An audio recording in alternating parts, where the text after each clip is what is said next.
안녕하십니까. 마을공화국 TV 시대 전환 알갱이를 찾다를 진행하는 진행자 양홍관입니다. 반갑습니다. 안녕하셨어요? 오늘은 지난 개국 첫 방송에 이어서 두 번째 방송입니다. 지난 방송 어떻게 잘 보셨습니까? 지난 방송은 마을공화국 TV를 개국하면서 마을공화국이 뭐죠? 라고 하는 주제로 이야기를 시작을 했습니다. 오늘은 이어서 마을공화국과 관련한 깊이 있는 내용으로 직접 연관이 되어 있는데요. 오늘은 네오 직접민주주의가 뭐죠? 라고 하는 주제로 민치 없는 민주주의에서 직접민주주의, 민치 또는 자치분권의 체제로 가자라고 하는 주제로 직접민주주의 마을공화국 전국민의 상임의장을 맡고 있는 임진철 님께서 10분에서 15분 정도 발제를 하시고요. 이후에 30분 정도 같이 대담을 나눠보도록 하겠습니다. 우리 임진철 선생님 안녕하셨어요? 네, 안녕하세요. 예, 반갑습니다. 예. 어떻게 지난번에 마을공화국 서로 얘기를 나눴고 대담을 나눴는데 어떻게 반응이 좀 뜨거웠던가요? 이제 뭐 그냥 관심 있는 사람들만 좀 보고 그런 정도죠. 그렇습니까? 예. 점점 우리 마을공화국 TV에 대한 관심이 높아질 것을 기대하면서 오늘도 아주 지금 시대에 굉장히 중요하게 제기되고 있는 직접민주주의에 대해서 거기에 앞에 네호를 붙이셨어요. 아주 쉽고 재미있고 유익하게 말씀해 주시면 고맙겠습니다. 능력은 없지만 좀 해보겠습니다.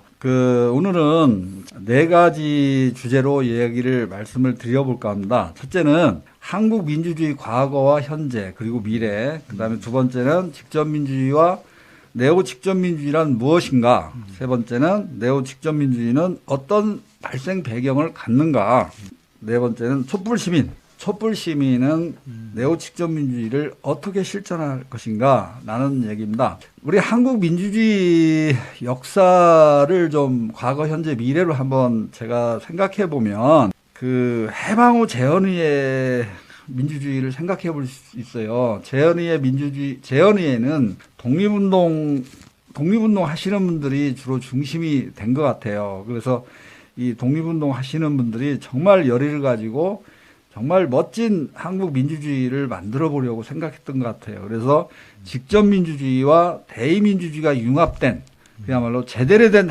민주주의를 구상하고 실행해 보려고 노력했던 흔적이 있어요. 그래서 제1대 의회죠. 재헌의회가 그때만 해도 읍면동장 선출제를 기초로 해서 읍면동에 마을 자치정부를 구성하는 그런 노력을 했었어요. 그런데 그걸 지나고 나서 이제 이승만 대통령이 장기 집권을 하려고 하다 보니까 이제 어떤 정치의 기본단위인 이 읍면동장 선출제와 마을 자치정부를 없애버렸어요. 그래서 직접민주주의 제도가 이제 아예 짓밟혀진 거죠. 그랬다가 다시 4.19 혁명이 일어나서 다시 직접민주주의가 부활했어요. 4.19 혁명이 일어나고 직접민주주의가 부활한 후에 얼마 되지 않아서 다시 5.16 박정희 장군에 의해서 주도된 5.16 군사 쿠데타가 일어나면서 다시 이게 직접민주주의, 마을 자치정부, 이런 읍면동장 선출제, 이걸 또 없애버립니다.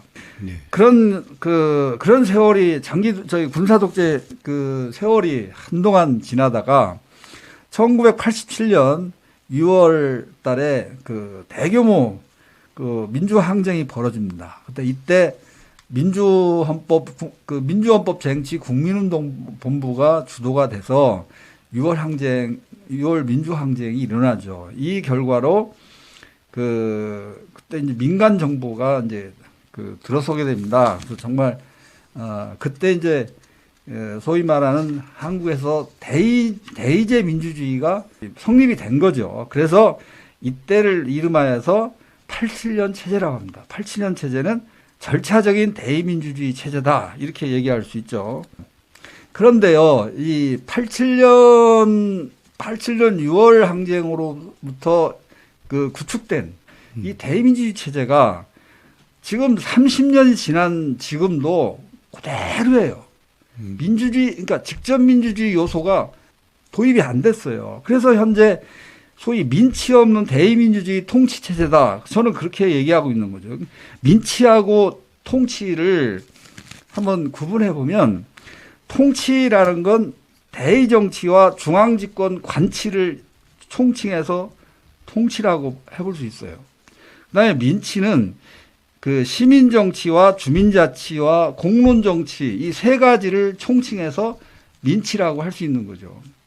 그래서 제가 자치라는 말보다 민치라는 말을 쓰는 이유가 자치는 잠깐 사람들이 그냥 그 개인이나 뭐 몇 사람 이렇게 하는 걸로 그 오해받을 수가 그런 식으로 인식할 수가 있어서 민치라는 말을 제가 강조하는 이유가 있습니다. 민치는 직접민주주의 시민정치와 주민자치와 공론정치를 총칭해서 이루는 말이고, 통치는 이 소위 우리가 알고 있는 대의정치와 중앙집권 관치를 그 총칭해서 하는 말이라고 보는 거죠. 근데 이런 체제가 민치 없는 통치체제가 통치민주주의 체제가 지금 계속 30년이나 계속되고 있다는 겁니다. 민주화가 된 나라에서도.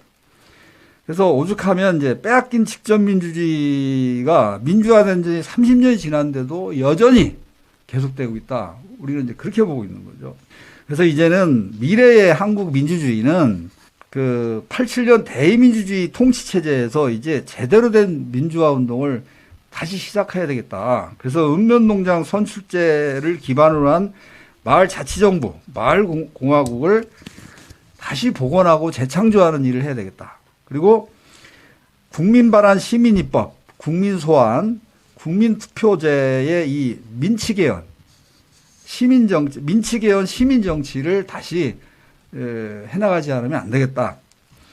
지금은 이제 그 민치가 없는 통치 민주주의 시대에서 직접민주주의 민치 시대, 직접민주주의 분권 시대로 새롭게 나아가야 이게 제대로 된 민주주의가 되는 거다. 저희들은 이제 그렇게 보고 있는 거죠. 그러면 직접민주주의와 네오 직접민주주의는 무엇인가? 그러니까 보통 직접민주주의라고 하면은 직접민주주의는 읍면동 같은 그 풀뿌리 지역 단위에서 지역자치와 그 국가 단위에서 하는 국민발안 시민입법, 국민소환, 국민투표와 같은 그런 시민정치 활동. 그러니까 그런 것을 주민과 시민이 정치의 직접적 주체가 돼서 전개하는 정치 활동을 뒷받침하는 정치 이념이 직접민주주의다 그런 겁니다. 그러니까 지금은 우리가 그 시민이, 국민이, 민이 정치의 직접적인 주체가 아니라 지금 우리는 항상 간접적 주체죠. 그러니까 우리를 대표하는 대의 정치인들이 앞서서 행하면 우리는 뒤에서 박수 쳐주고 동의하는 간접적 주체지 우리가 정치의 직접적 주체가 돼본 적이 지금 민주화가 된 지 30년이 됐는데도 아직도 안 되고 있다는 겁니다. 그러면 이 직접민주주의가 이런데 네오 직접민주주의란 뭐냐? 직접민주주의 내용은 같은데 지금 직접민주주의가 이게 고대 그리스 그 도시국가나 우리 뭐 고조선 같은 부족국가 시대에서는 나라가 조그만하니까 그 직접민주주의가 가능했어요. 그런데 이게 나라가 대형국가, 중형국가, 대형국가로 이렇게 엄청 커지니까 이게 직접민주주의로 소화가 공간적인 규모에서 이게 직접민주주의가 현실적으로 어렵다 보니까 우리가 대표자를 뽑아서 그들이 중앙에 가서 이렇게 그 어떤 수의 토론을 통해서 이렇게 정치를 할 수 있도록 시스템을 만든 게 대의민주주의 체제죠. 근데 지금은 그 디지털 민주주의, 그러니까 전자민주주의가 가능한 시대가 됐기 때문에 특히 SNS가 엄청나게 발전되고 이 스마트폰 하나로 모든 게 다 가능한 그런 커뮤니케이션이 다 가능한 시대가 됐기 때문에 이제 공간적 한계가 이제 없어진 시대다. 그래서 이 네오 직접민주주의란 공간적 한계를 뛰어넘은 그 제4차 산업혁명 시대의 스마트 민주주의를 보통 네오 직접민주주의라고 얘기합니다. 그래서 이제 이 네오 직접민주주의는 크게 세 가지죠. 하나는 시민정치, 스마트 직접민주주의를 기반으로 아까 얘기한 국민발안, 시민입법, 국민소환, 국민투표를 내용하는 정치활동을 시민정치라고 하는 거고요. 그 다음에 이제 오프라인 직접민주주의를 기반으로 읍면동 단위에서 마을 자치정부를 만들고 이런 그 마을 공화국을 만드는 그런 그 정치활동을 주민자치라고 할 수가 있습니다. 그 다음에 이제 공론 정치는 소위 이제 수의 토론 민주주의를 기반으로 해서 공론을 형성하고 합의적 의사결정을 주요 내용으로 하는 정치 활동을 공론 정치라고 합니다. 그래서 이 네오 직접민주주의는 시민정치, 주민자치, 공론정치 이 세 가지를 총칭해서 네오 직접민주주의라고 하는 거죠.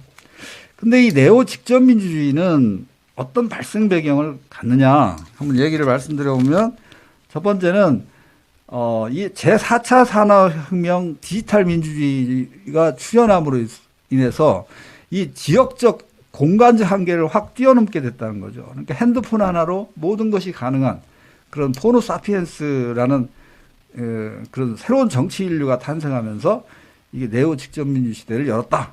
저는 이제 그렇게 볼 수 있고요. 특히 한국은 촛불 시민혁명을 두 차례 촛불 시민혁명을 통해서 이거는 우리가 이제 광화문에서만 100만 명, 200만 명 그 몰빵을 해서 그 집회를 하는 게 아니라 이제는 직접적으로 우리가 사는 현장, 삶의 현장인 지역으로 마을로 내려가서 촛불을 일상화하고 지역적 상설화를 시키고 그걸 촛불 민주주의를 제도화시키는 그런 작업을 해보자. 나는 이제 마을로 간 촛불 민주주의 혁명이 이제 이게 서서히 시작된 거죠. 그래서 제가 소속한 이런 것들을 조직적으로 조직적 운동으로 시작한 게 직접민주주의 마을공화국 전국민회라는 단체가 작년 10월 23일에 설립됐습니다. 그래서 이런 우리는 마을로 가서 이 자본주의에서 철저히 각자도생 모래알 사회로 이렇게 변해버린 이 황막한 이 자본주의 사회를 지역 단위에서 마을 단위에서 어떻게 사회적 우정이 넘치는 공동체 사회로 만들 거냐. 그렇게 해야 이제 자살률도 줄고 출산율도 높아지면서 행복 지수가 높아지는 나라가 될 거 아니냐. 이런 생각을 하게 됩니다. 그리고 이제 이 돌봄 체계, 뭐 통합 돌봄 체계, 뭐 교육, 마을 교육, 의료, 문화, 모든 에너지 이런 차원의 그 지역적 살림살이를 우리가 주민 스스로 참여하고 직접 결정하는 주민자치 마을 자치정부 시대를 열자. 이런 거죠. 그 다음에 이제 세 번째는 이 코로나로 인해서 이제는 먼 거리를 뭐 이동하고 이런 게 아니라 지역을 15분 거리 생활권 시대로 만들자. 그래서 15분 거리 생활권 내에서 모든 것이 다 해결될 수 있는 그런 시대를, 그런 사회를 만들자. 그래서 근데 그게 가능해진 게 코로나로 인해서 재택근무가 많아지고, 그 다음에 이제 원격 교육, 뭐 원격 회의, 뭐 요즘 우리도 뭐 줌으로 웬만한 회의가 다 되지 않습니까? 이렇게 되면서 웬만한 건 15분 거리 생활권 내에서 모든 것이 해결될 수 있는 그런 시스템 만들자. 그럼 거기에 걸맞는 마을 자치정부, 마을공화국 시스템을 만들자. 이런 얘기를 이제 하고 있는 거죠. 그러면 이 마을로 내려간 촛불 시민은 새로운 직접민주주의를 어떻게 실천할 거냐? 첫 번째는 제대로 된 민주주의관을 확립하는 일부터 우리가 시작하자. 그래서 우리는 지금까지 대민주주의가 곧 민주주의다. 이렇게 배웠고 때로는 세뇌되기까지 했어요. 근데 가만히 보십시오. 대민주주의는 어차피 50%짜리 민주주의밖에 안 됩니다. 그리고 50점짜리 민주주의밖에 안 되고요. 그러니까 반쪽짜리 민주주의인데 이게 마치 민주주의인 것 마냥 우리는 교육되고 세뇌되어 왔다는 거죠. 그래서 우리는 이제는 이 50점짜리 대민주주의에다가 50%의 직접민주주의를 융합해서 제대로 100점짜리 진짜 제대로 된 민주주의를 해보자라는 게 이제 굉장히 촛불 시민이 가져야 될 자세다라는 생각이고요.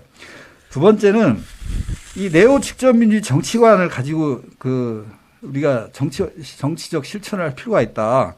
보통 우리는 최소 시민권과 최대 시민권을 얘기해요. 최소 시민권이라는 건 이 대의민주주의 체제하에서 선거 시기에 수동적으로 투표에 참여하는 행위를 최소 시민권이라고 그래요. 그러니까 아예 투표 자체도 참여하지 않는 사람들이 있어요. 이거는 최소 시민권조차도 안 하는 거예요. 그러니까 이제 최소 시민권 정도라는 건 그냥 투표하는 날 투표하고 그 다음에 대의 정치인들이 우리가 대표자를 뽑은 사람들 이렇게 뒤에서 박수 쳐주고 저기 응원해주고 이걸로 끝나는 거예요. 그런데 그러니까 정치의 간접적 주체로서 활동하고 마는 거죠. 투표만 딱 하고. 근데 최대 시민권 활동이라는 건 자기가 직접 아까 얘기한 국민반환 시민입법, 국민소환, 국민투표 같은 시민정치 활동을 하고 또 주민자치를 통해서 마을공화국, 마을자치정부를 건설하고 그다음에 공론장을 만들어서 어떤 국민적, 시민적, 지역적 공론을 만들어서 정치가 잘 되도록 정치의 직접적 주체가 돼서 활동하는 걸 최대 시민권이라고 얘기합니다. 그래서 앞으로 한국 사회가 정치가 선진화된다는 얘기는 모두 국민 모두가 최소 시민권에 머무는 게 투표나 하고 정치인들 박수나 쳐주고 끝나는 게 아니라 자기가 정치의 직접적인 주체로 나서는 걸 의미하는 겁니다. 그래서 그다음에 이제 세 번째는 게임 같은 잔치판 정치 문화를 만들어서 재밌게 정치하는 걸 의미합니다. 그래서 이 대의민주주의 정당 정치는 이 국가 권력의 획득의 목표를 두기 때문에 이 진영을 만들어가지고 진영 간에 전쟁을 벌이듯이 하는 이 전쟁판 정치 문화에 익숙합니다. 근데 우리는 직접민주 시민정치는 이 게임 같은 잔치판 정치로 만들어가자 그겁니다. 그러니까 우리는 어떤 지역에서 어떤 이제 그 동장을 선출한다 하면 자격을 가진 사람을 일정한 여러 가지 과정을 통해서 한 5명 정도로 동장 후보를 만들어서 물론 경쟁자는 한 50명이 막 다 나섰는데 5명을 뽑아서 거기까지는 경쟁을 해요. 그리고 5명 안에서 이제 거기서 윷놀이를 통해서 최고 승자가 동장이 된달지 이런 식으로 해서 일정한 그 게임과 잔치의 요소를 해서 정치를 경쟁의 요소와 잔치의 요소, 게임의 요소를 융합하는 방식으로 정판을 만들어가자. 이게 이제 직접민주주의 어떤 정치 네오 직접민주주의가 추구하는 하나의 그 문화라고 볼 수가 있습니다. 대략 이런 정도를 오늘 말씀을 드리고 이야기를 정리하도록 하겠습니다. 감사합니다. 예, 수고하셨습니다. 우리가 민주주의 이렇게 얘기하면 이제 그리스에서 부터 시작했다 이렇게 얘기를 하기도 하고요. 그래서 영어로 데모크라시 뭐 이렇게 얘기를 하는데 어원적으로 보면 민주라고 하는 게 이제 데모스로부터 이렇게 이제 다중 또는 민중 이런 거고요. 그 다음에 이제 이게 이제 민중의 지배라고 하는 용어가 같이 결합돼서 이렇게 민주주의라는 말이 이렇게 성립됐다고 합니다. 근데 이제 그 당시에 민주주의에서 보면 물론 그리스 상황에서는 시민권을 가진 남자, 시민권을 가진 20대 이상의 사람들이 민주주의의 주권을 행사해 나간 이런 모습이었는데 어쨌거나 지금 이제 민주주의의 모습을 보면 그때 당시가 직접 민주주의라고 볼 수가 있는 거 아니겠어요? 그러니까 민주주의 자체가 직접성을 기본으로 하지 않으면 민주주의라고 할 수 없지 않은가. 시작부터가 직접 민주주의였다. 민주주의라고 하는 의미는 이렇게 해석해 볼 수 있을 것 같은데 어떻습니까? 대의민주주의와 직접민주주의의 두 상관관계를 보면 기본이 직접민주주의라고 하는 바탕 위에 대의적 요소들이 결합되어져 가야 되는데 이게 이제 많이 사상되고 그냥 대의민주주의라고 하는 것으로 민주주의 이 모습이 규정됨으로 해서 왜곡되어지지 않았는가 이렇게 봐야 되는데요. 전도된 건데요. 예. 그러니까 아까 뭐 저기 초두에 말씀드렸듯이 이제 그 그리스 이제 고대 예. 그리스의 도시국가나 뭐 부족국가에는 나라가 조그만했으니까 그 직접 민주주의가 가능했어요. 그 공간적 규모에서. 그런데 이게 막 나라가 대형 국가 뭐 인구가 막 5천만 돼버리고 뭐 대형 국가가 되다 버리니까 이걸 이제 지역에서 이제 대표자를 뽑아서 대표자들이 다시 이제 모여서 그 협의하고 이런 식으로 이제 대의 정치를 하게 된 거죠. 근데 이제 지금 우리가 이제 지금은 이 디지털 혁명을 통해서 제4차 산업을 통해서 SNS가 고도로 발전하고 이런 상황에서 그 핸드폰 하나로 모든 거로 커뮤니케이션이 되는 시대가 됐기 때문에 아직까지도 대의민주주의가 민주주의라고 얘기하고 그걸 주장하는 사람은 나쁜 사람이라고 저는 보는 거예요. 그러니까 그래서 우리가 공간적으로 그 15분 거리 생활권 시대가 됐으니 읍면동 정도는 이게 직접 민주주의를 주민총회를 통해서 직접 민주주의를 할 수 있도록 그런 걸 하고 그다음에 이 공간적으로 거리가 먼 건 SNS를 통해서 얼마든지 이런 의사결정을 전 국민이 할 수 있다. 그래서 문제는 이제 그래서 제대로 된 민주주의는 직접 민주주의와 SNS를 통한 대의민주주의를 그 융합할 때 제대로 된 민주주의가 된다라고 저는 말씀을 드리는 겁니다. 그러니까 민주주의의 베이스 기본은 직접 민주주의라고 봐야 된다. 그 위에 뭐 도시화 과정, 광대화 과정의 어떤 요소들을 좀 이렇게 수렴해내는 측면에서 대의성들이 일정 정도 결합하는 것이 어떤 건데 이게 이제 왜곡되어지거나 아니면 음모도 있지 않았을까요? 이게 대의민주주의를 마치 민주주의라고 얘기하는 좀 음모가 이 어떤 소수 세력들의 또는 엘리트들이라고 할까요? 그러한 세력들이 지배성을 그대로 유지하려고 하는 이런 좀 의미도 있지 않았을까요? 대의민주주의는 곧 엘리트주의다. 이렇게 그 주장하는 학자들도 많이 있습니다. 그다음에 원래 그 산업혁명기에 부르주아지들, 그러니까 유산 그 상공업자들이 그 전에는 이제 그 성직자와 이런 뭐 귀족들이 그 지배를 하지 않습니까? 그 사람들을 몰아내고 새로운 신흥 계급인 부르주아, 그러니까 상공업자들이 그들을 밀어내고 근데 이제 이쪽 다수 서민, 일반 민중들이 우리도 정치하겠다 그러니까 그 이제 귀찮잖아요. 자기들이 독점하고 이게 모든 걸 독점해 먹어야 되니까 야 니네들 막 그 저기 글도 모르는 놈들이 무슨 저기 이런 거 하냐. 그건 우리 같이 똑똑하고 글도 많이 하는 사람한테 신탁을 하면 되는 거야. 이렇게 되는 거예요. 그러니까 그렇게 된 거예요. 그래서 이제 그게 그래 그것도 사실 뭐 민중들이 볼 때 글도 안 통하고 그다음에 먹고 살기 바빠 죽겠는데 저 먼데 뭐 차비 쓰고 오라가라 이게 안 되잖아요. 그러니까 그럼 그렇게 하자 이렇게 된 건데 그게 굳어버린 거예요. 근데 이제는 그리고 그 당시에는 문맹률이 95% 이상 98%까지 됐어요. 근데 지금은 한국 같은 경우 그 대학을 입학률이 85%인 나라예요. 문맹률은 진지 없어지고 이런 이런 나라에서 마치 저기 국회의원이나 이렇게 이런 된 사람은 이거 뭐 어떤 특별한 재주가 있는 사람 생각하는데 그렇지 않아요. 그러니까 이제는 이제 직접 민주주의를 하고 그 새로운 네오 직접 민주주의 방식으로 얼마든지 가능한 시대가 됐다라고 저는 그렇게 보는 겁니다.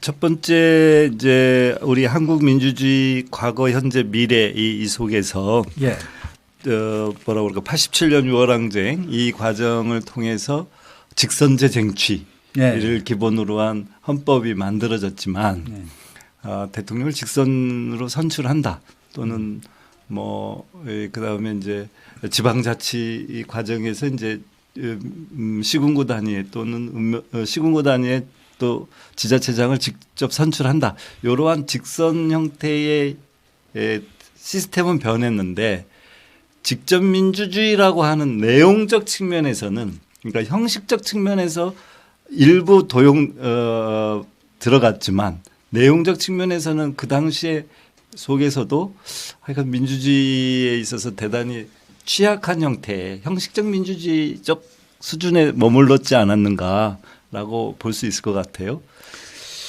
예, 저는 그렇게 봐요. 그러니까 군사 독재 정권이라는 건 소위 군인들이 정치 군인들이 이런 뭐 그 검찰이나 판검사나 이런 뭐 대학 교수나 이 지식인들과 이 재벌들을 아주 그 종부리듯이 부렸잖아요. 그 저희 군사력으로. 근데 이제 군사 독재를 이제 걷어내니까 군사 독재가 이제 물러가니까 그 자리를 검판사들, 그다음에 뭐 재벌들, 예.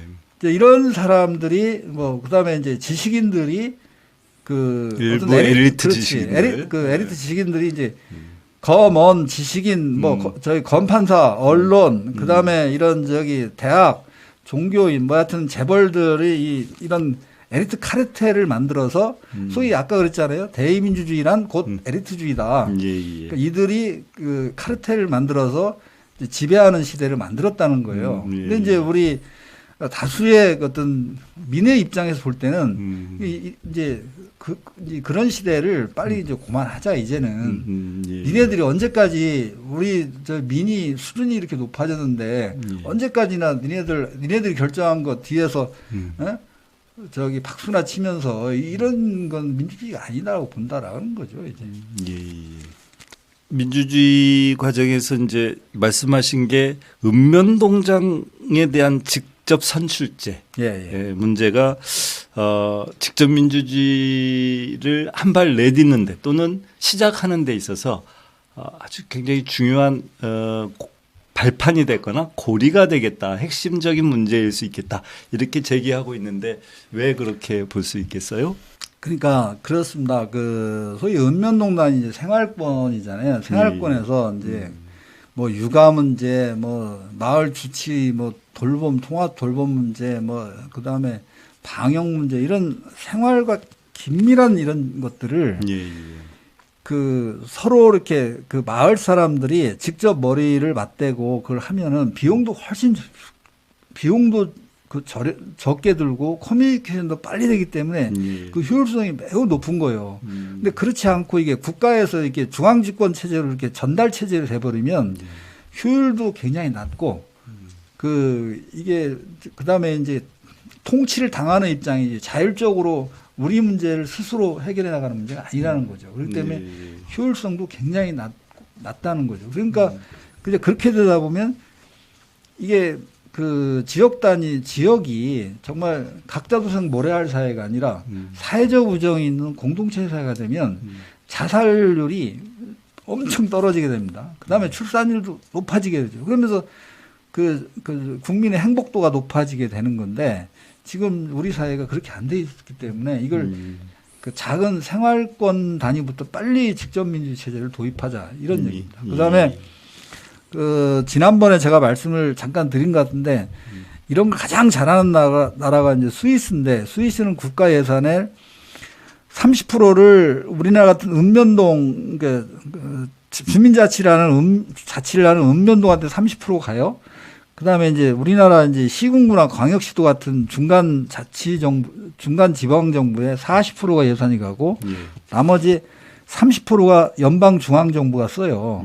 그럼 우리나라가 우리나라 예산 한 500조면 500조의 30%를 가지고 3,500개 읍면동에 나눠준다 그러면 한 개 읍면동에 한 500억 정도가 1년 예산이 돼요. 그러면 1년에 500억 정도면 뭐 마을대학, 마을병원, 뭐 유치원, 뭐 마을 공장 뭐 모든 걸 많이 하고 고용 창출도 엄청나게 높아지고요. 그렇게 되면 뭐 자살도 뭐 서로 통합 돌봄 체계가 잘 돼서 완전 그런 자살률도 줄고 서로 뭐 육아 문제를 공동으로 하기 때문에 출산율도 높아지고 그다음에 마을 공화국에서 수익 사업이 잘 되면 그 돈을 모아서 마을 기본소득까지 만들 수가 있단 말이에요. 이게 얼마든지 가능하다. 이미 스위스가 그런 걸 보여주고 있는데 아시아 최고의 민주주의 국가라는 나라가 그걸 빨리 따라잡아야 된다고 저는 보는 거죠. 사실 우리 사회를 주도하는 힘 뭐냐가 굉장히 중요할 텐데 그게 이제 민이냐 그러니까 이제 국민이냐 또는 뭐 시민이냐 민중이냐 이런 것이냐 아니면 또 다른 측면에서 아까 엘리트라고 표현했는데 좀 더 적합하고 사회과학적 용어로 표현하면 자본이지 않는가 이렇게 봐질 수 있을 것 같아요. 그래서 그 자본이라고 하는 것이 자기의 그 사회의 권력, 주도권을 행사하려면 기본적으로 예, 사람들을 개별화시키고 그 개별화시킨 속에서 자본에 종속시키는 이런 과정에서 자기 주도권을 행사하려고 하는 권력을 실현하려고 하고 이 자본이 그 자본의 힘으로 국가라든가 국가기관이라든가 그리고 언론이라든가 또 기타 다른 지식 영역이라든가 이런 부분들을 자기 주변에 들어놓고 이것을 통해서 자기 의도대로 그 자기의 그 사회를 만들어 나가려고 하는 자본의 의도가 실질적으로 관철되어지는 것이 커뮤니티, 이 다시 말해서 공동체라든가 우리가 보통 얘기하는 사회라든가 이런 부분들에 대해 해체 과정이지 않겠나 싶어요. 그래서 정확히 보셨습니다. 이 해체 과정에 대한 것을 통해서 민중의 권력들, 그야말로 민주주의라고 하는 것을 해체시켜 나가는 그러니까 겉으로는 민주주의지만 실제적으로는 자본이 자기 권력을 실현시켜 나가는 모습으로서 드러나고 있는 것인데 이걸 극복하려면 어떻게 해야 되느냐라는 고민 속에서 우리의 생활권, 다시 말해서 자기의 생활을 중심으로 한 사회의 복원, 커뮤니티의 복원, 그리고 그 복원을 통한 민주주의 이런 얘기를 하시는 걸로 이해되어지는데 예, 조금 보완해 드리면요. 그 자본주의 역사는 어떤 민의 공동체, 커뮤니티를 계속 박살내고 깨고 파편화시키는 역사였어요. 왜 그러냐면 마을이 커뮤니티가 잘 돼 있으면요. 그 마을이 100명이면 100명이 다 자동차를 소유할 필요가 없어요. 그러니까 트럭 한 두세 대 있고 그 승합차 서너 대 있고 그다음에 뭐 승용차 한 5대 만들어 오면 마을 사람들이 서로 시간 날 때 이렇게 조정하면 쓰면 되는 거예요. 근데 그런 공동체를 파괴해야 자동차를 그 마을이 150명이면 150명의 마을 자동차를 팔아먹어야 되잖아요. 그 공동체를 파괴해야죠. 모든 사회 권리가 그렇죠. 그래서 모든 민이 다 이렇게 해서 두레로 해서 옷도 서로 뭐 나눠 입고 이렇게 하면은 의류 회사들이 어떻게 돈을 벌겠습니까? 자꾸 공동체를 다 파편화시키고 짜게 놔야 개별화돼야 이걸 지배하기도 좋고 돈을 뽑아먹는 데 좋다는 거죠. 그러니까 이런 자본의 그 메커니즘이 작동을 하는 거고요. 그다음에 지금 우리 그렇습니까? 우리 한국에서 1%의 인구가 부동산의 55%를 갖고 있다고 하잖아요. 그리고 10%의 인구가 우리나라 그 부동산의 96.4%를 갖고 있어요. 그러면 우리나라의 90%의 그 인구가 3.6%의 부동산을 가지고 서로 나눠 먹고 뜯어 먹고 있는 이 기막힌 현실이라는 거죠. 그래서 제가 한국 사회는 헬조선 신양반제 사회다 이런 얘기를 하면 좀 지나치다 이렇게 얘기하는데 한번 이건 지표로 한번 통계를 보면 이건 기막힌 현실 아닙니까? 그러면 그 땅을 가진 땅 부자들이 한국 사회를 통째로 지배하고 있는 거예요. 그러니까 이걸 막으려면 이제는 지역 단위부터 우리 그 생활권 15분 거리 생활권부터 이 민이 그걸 알아차리고 하나씩 모아가면서 국가 예산도 스위스처럼 우리 30%를 3,500개 읍면동에 배분해라. 이걸 당당히 그 국민의 주인으로서 그걸 당당히 요구하고 그런 걸 제도화시키고 만들어서 정말 우리가 사회 안전망도 구축하고 이렇게 그리고 마을에서 공동체 사회적 우정이 넘치는 공동체 사회로 만들어야 되지 않겠습니까? 그래서 이런 이야기를 하는 거죠. 그런 측면에서 보면 민주주의는 말씀하신 제대로 된 민주주의는 실제로 커뮤니티 데모크라시라고 볼 수 있는 예. 이렇게 이제 이해되어져야 되는데 커뮤니티 자체가 파괴되어지고 해체되어지는 이 조건에서 민주주의는 형해화됐고 그렇죠. 그 형해화된 민주주의 속에서 대의민주주의라고 하는 형태로 이렇게 살짝 뭐라 그럴까요? 왜곡됐다고 볼 수 있는 과정이라고 볼 수 있겠네요. 왜곡 정도가 아니라 사탕발림 하는 거죠. 그런가요? 마치 대의민주주의가 마치 제대로 민주주의처럼 것처럼 얘기하는데 그건 아니, 우리가 국가가 존재하는 한 대의민주주의를 그리고 한국이 5천만이라는 큰 그 나라고 공간적 여러 가지가 있기 때문에 대의민주주의가 필요해요. 대의정치도 필요한데 그것만 가지고 정치를 다 하는 게 문제가 있다는 거죠. 그러니까 민한테 읍면동의 생활권에서는 스스로 민이 정치의 주체가 되게 하고 그다음에 그 국가적인 문제를 그 예를 들면 부유세를 신설하는 문제. 부유세를 만약에 신설한다고 하면 하자고 아까 같이 부동산이 그렇게 극도로 양극화된 사회에서 이 양극화를 해소시키려면 부유세를 신설해야 되지 않겠습니까? 근데 우리나라 정당이 그 국민의힘당은 뭐 그거 절대로 안 할 거고 더불어민주당도 아마 안 할 거예요. 왜냐하면 선거를 의식하게 되면 뒤로 빼지 안 할 거예요. 그건 우리가 국민반환 시민입법을 통해서 전 국민이 90%의 국민들이 부유세를 신설해서 이게 부의 양극화를 좀 해소시키면서 더불어 잘 사는 사회 만들자 이런 사회적 합의가 돼서 국민 투표를 하는 거예요. 그러니까 국민이 그 주인답게 살고 그다음에 소위 국민의 공복인 대의 정치인이나 고위공직자들을 이게 치리할 수 있어요. 치리. 국민이 주인이 야, 당신들 공복인 당신들이 이렇게 해라 할 수 있어야 되는데 지금 거꾸로 됐지 않습니까? 지금 그러한 측면에서 이제 민주주의의 본래 모습을 찾아가는 것 속에서 그건 뭐 우리가 얘기하는 직접 민주주의라고 하는 민주주의 본래의 모습을 다시 회복하는 측면에서 그것의 방도로서 이게 이제 커뮤니티라고 하는 것을 회복해야 되고 그 커뮤니티 속에서 사람들의 상호 그 뭐라 그럴까 서로를 우정으로 서로를 환대하고 도우면서 그 속에서 민이 스스로 자기 결정권을 갖게 해 나가는 모습을 우리는 직접 민주주의의 상으로 제안을 하고 있는 거고요. 이 제안의 상은 현재로 보면 스위스의 직접 민주주의 제도를 좀 우리 속에서 실현해 나가야 될 텐데 이 실현해 나가는 데 있어서 현재 뭐 대한민국에서는 지금 정당법이든 지방자치법이든 이런 것들을 통해서 보면 읍면동 같은 경우에는 뭐 도저히 거기에 뭐 어떤 주민 스스로 자기 결정권을 가질 수 있는 것으로 되어 있지 않잖아요. 그렇죠. 그래서 그러한 부분들로 바꿔낼 때 비로소 직접민주주의 기본 토대가 이루어질 수 있겠다. 그래서 3,500개 정도의 지금 현재 읍면동이 있는데 이 읍면동에 주민 스스로가 자치해 나갈 수 있는 시스템을 만들면서 기본적으로 직접 민주주의 기본 토대를 구축하자.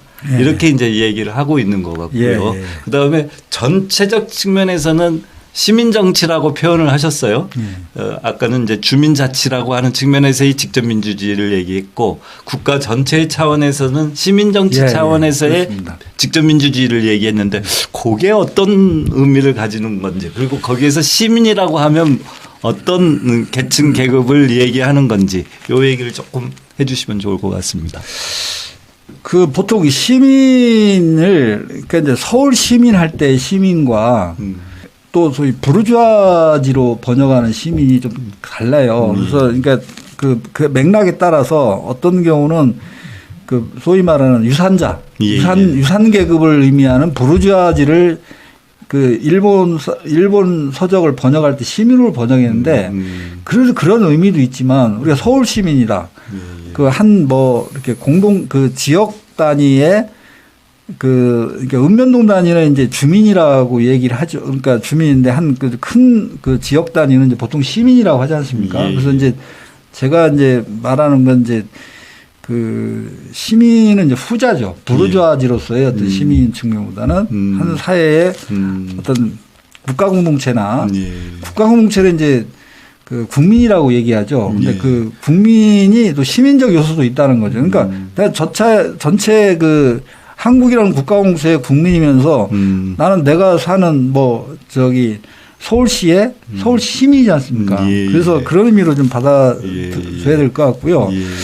제가 얘기하는 이제 시민 정치는 지금 예를 들면 그 모든 게 지금 법은 발의하고 제정하는 건 국회의원들하고 그 대통령 뭐 이런 건 가능하잖아요. 근데 이제 이 시민이 그 핀란드 같은 경우는 그 인구의 그 저기 뭐야 5%가 되면 그 법을 바꿀 수가 있고 그 다음에 이제 그 국민투표에 붙여서 이제 법을 발의하고 할 수 있지 않습니까? 그러니까 우리가 뭐 헌법이 그 제정 그 저기 개헌을 하지 않더라도 어떤 뭐 핀란드 수준 정도는 갈 수 있을 것 같아요. 그래서 예를 들면 뭐 부유세를 신설하는 문제랄지 그다음에 뭐 지금 다당제 지금 사회적 다양성이 엄청나게 많아지는 시대에 정치의 다양성을 위해서 다당제 정당명부 비례대표제와 다당제를 실현해야 되는데 더불어민주당조차도 그냥 밀리면 정치적으로 위기를 닥치면 한다고 해놓고 정치적으로 좀 나아지면 또 발 빼고 그러지 않습니까? 그러니까 이런 것들을 시민들이 어떤 뭐 선거법, 정당법 사실 뭐 그 정당법 같은 거 있을 이제 그 옛날에는 우리가 좀 어려울 때는 괜찮은데 지금은 정당법 없애버려도 되거든요. 폐지해야 되거든요. 근데 그런 것들 우리가 시민이 한 뭐 5% 정도면 250만 명이 전자 서명을 해서 정당법을 폐지하자. 이건 그래서 국민투표로 결의할 수 있잖아요. 그다음에 지금 부동산 문제 같은 거 이런 부동산 자산 격차가 세계에서 최고 1등으로 그 심한 불평등이 가장 심한 한국 나라를 이거 이러다 보면 폭동 나가지고 나라가 큰일 난다 오히려.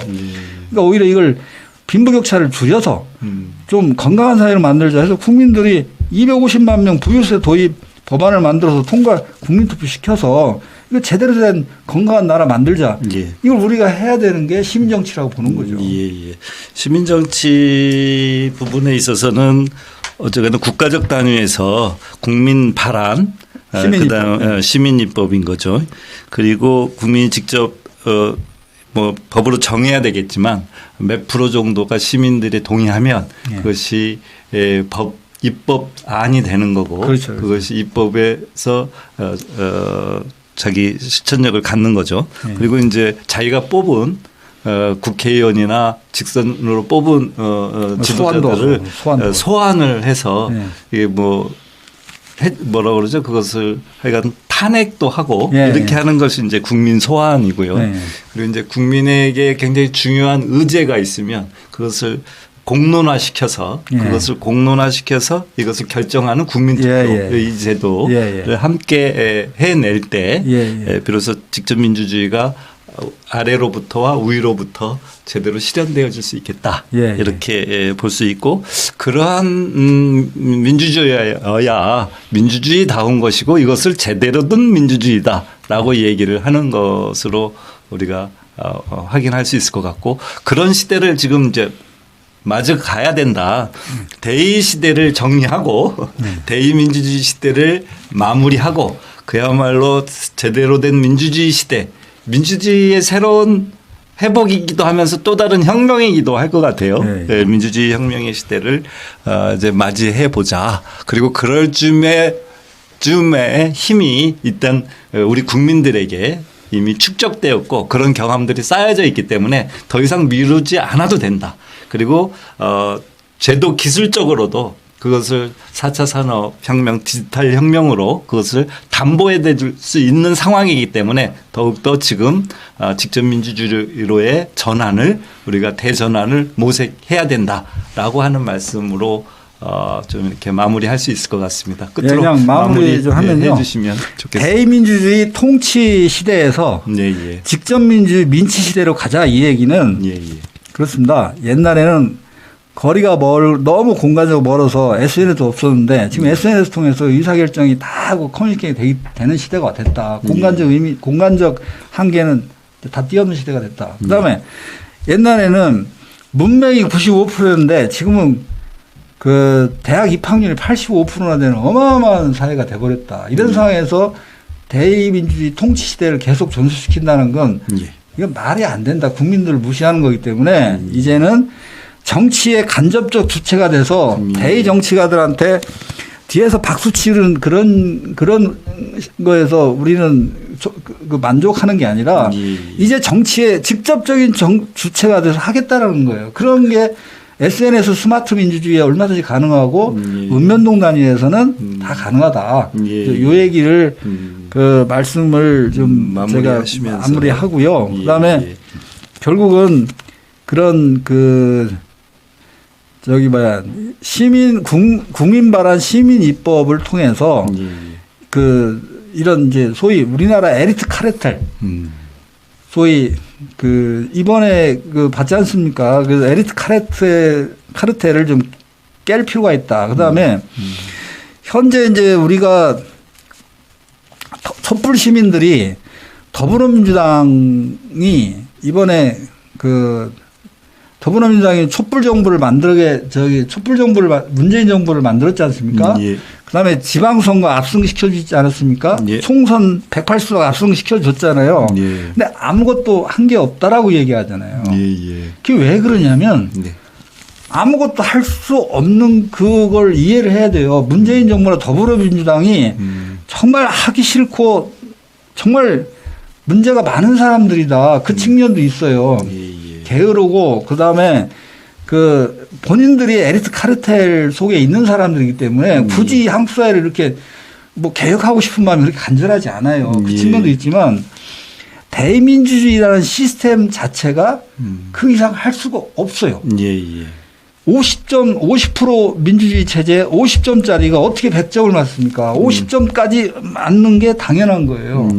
더불어민주당과 문재인 정부가 50점을 넘기가 힘들어요. 그러니까 더불어민주당과 문재인 정부를 더불어민주당을 당답게 만들어주는 건 우리 민이 나서서 직접 민주주의 시대를 열어줘야 그 사람들이 80점도 맞고 85점도 맞고 90점도 맞는다는 거예요. 알겠습니다. 지금 체제에서는 이 사람들이 아무리 노력해도 50점 이상을 못 맞는다. 저는 그렇게 보는 거예요.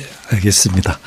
오늘 직접 민주주의에 대하여 이렇게 열띤 대담을 아주 했습니다. 거의 마을공화국과 직접민주주의라고 하는 우리 시대의 비전을 가지고 굉장히 많은 가슴앓이를 하기도 하고 그래서 결국은 이제 그 힘을 모으기 위해서 직접민주주의 마을공화국 전국민회를 만들고 지금 이제 상임의장님으로의 역할을 하시면서 여기까지 오셨습니다. 오늘 토론을 마무리하고요.